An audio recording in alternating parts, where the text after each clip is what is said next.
So today I have been blessed with a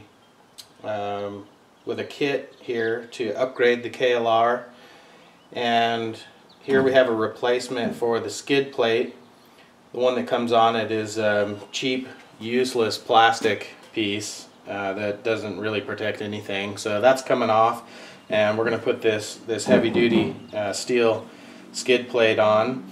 And then I bought this all in a kit. It was, I don't remember how much I saved, but I think I saved like $100 by buying everything in the kit. And the kit comes with the skid plate. This is the EG4 highway peg kit.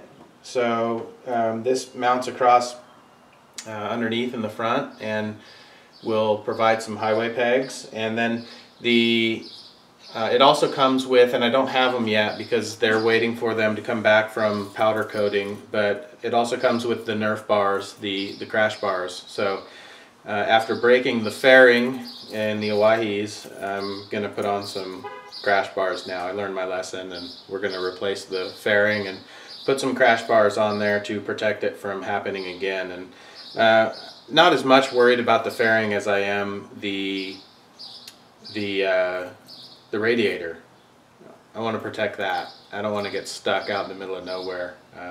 So those will be coming in tomorrow afternoonish, and we'll go pick those up. So let's do the install on these two items. I think this is going to probably end up being a 3-part video. I'm going to do each piece of the kit separately. We'll do the skid plate first, and then we'll do the highway peg, and then tomorrow we'll put the Nerf bars on, and we'll see how everything goes.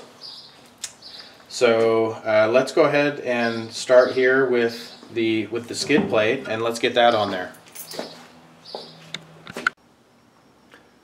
First things first, verify all the parts are here. I say they're all here.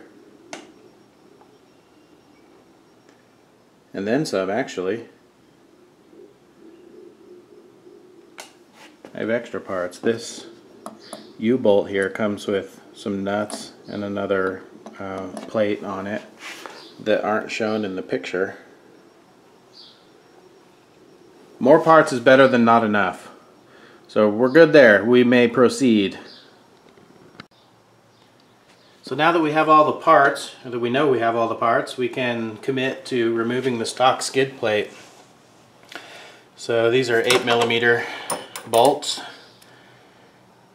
and we'll take this off, and the instructions say we won't need these bolts anymore, so I'm going to put these in a small box, and we'll keep them on the bike for whatever we may need them for, because it actually is a common size for this bike. I've seen it in a few places, so we'll keep them for spares.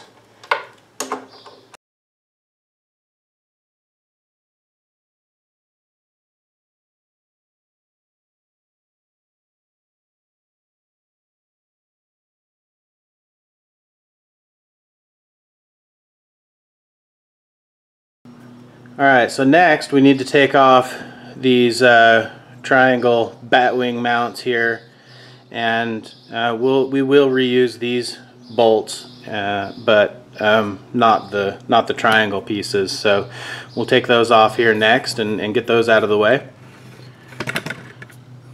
And that is a 14mm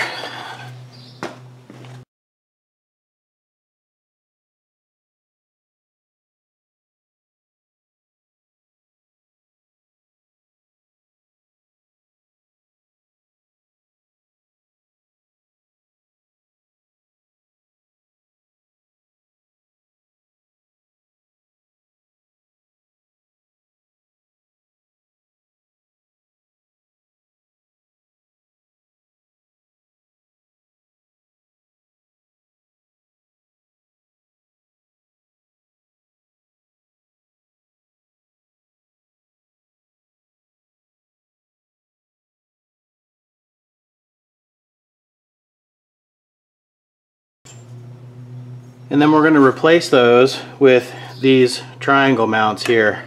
And we're going to use the same bolts that came off to put these back on.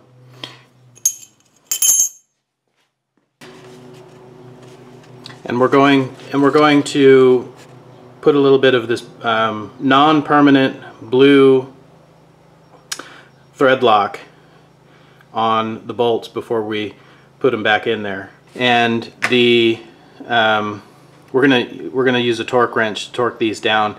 The 14 millimeter bolt is going to be tightened down to 32 pounds of torque, and the 12 millimeter bolts, the two in the front here, are going to be tightened down to 22 foot-pounds of torque.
Alright, so the next step is to install this U-bolt, and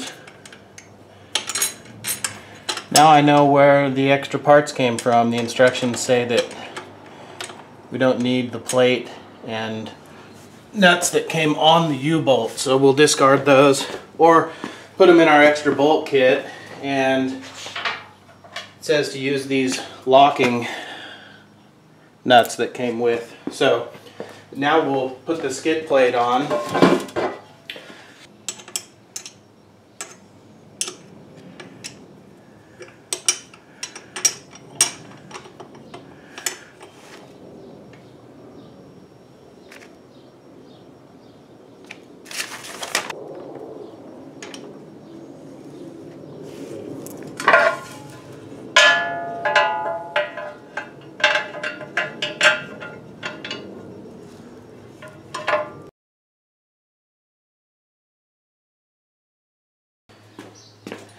So the next step is to put these C-clamps around the frame here.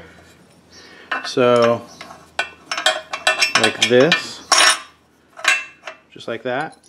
And then we'll take a bolt and a washer and come up through the bottom and tie into that. We'll just finger tighten these for now, and then we'll come around and tighten them all down once we have it centered and in good position.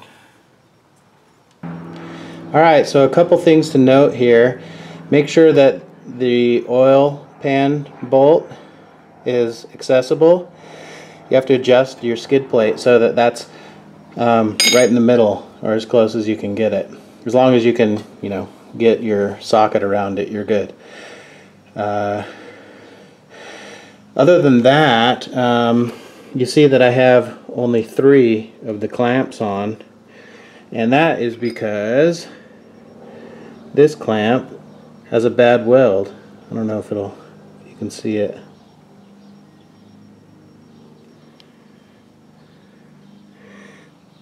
See how the weld has messed up the threads in there? So thankfully Happy Trails is only a couple miles from me, or I would have to ship this back and have them ship me a replacement. So, but since they're close by, I'll just take it over and they can give me a replacement for it. That happens. That's not uncommon to see that happen. I've seen that before. So, but that's it. The skid plate is installed, and it was relatively easy for a guy with little experience and don't really know what I'm doing. I just am tightening bolts and pretty easy though, I would say. So, and it looks good, and this is much better than the plastic skid plate that it came with. This thing is probably, boy, it looks like it's a 1/4 inch thick steel. So that's going to be way more protective, and it goes a lot farther back too, I noticed, than the plastic one. So that's good too. So that's it for this episode, guys. If this video was helpful and you enjoy these videos, click the like, subscribe if you're new. God bless, and we'll see you next time.